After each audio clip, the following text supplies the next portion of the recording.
Morning, Steve Ray in Chicago with the morning grain comment. Well, markets are mixed. Soybeans are down and back below $11 on talk that China may not buy that total 12 million tons of U.S. Soybeans that was talked about in the trade deal. Some feel that we'll go back to that 1060 price that we were at before the trade deal was announced. Meal also testing $300 a ton. Most of the technical and fundamental news in meal is bearish.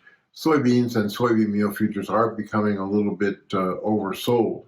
The soybean oil market is kind of following the rest of the product market due to talk that perhaps these record crops that we are hearing of Canada, Australia, canola could weigh on soybean oil prices.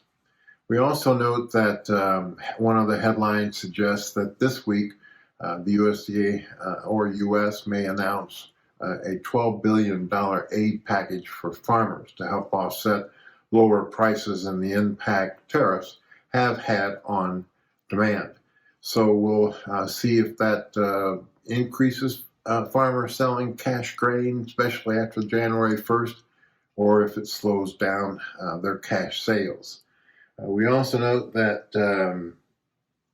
China is making a move to auction some of its soybeans in reserves to make room for the U.S. beans that are coming in.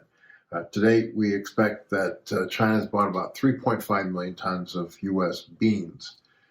As far as the rest of the market, we've got a USDA report tomorrow. Usually the December supply and demand report is not a big issue, but they do have to make some changes, perhaps in lowering bean exports and raising the carryout. They could lower domestic use of corn and raise the carryout.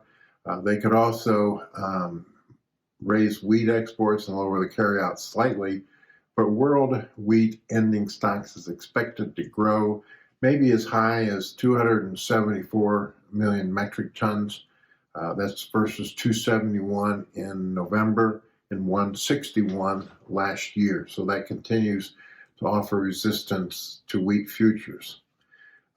We did note that there were heavy Russian attacks of drones and missiles on Ukraine overnight, that during these ongoing peace talks.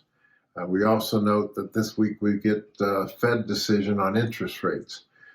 They're kind of flying without data, but most expect them to lower rates 25 basis points.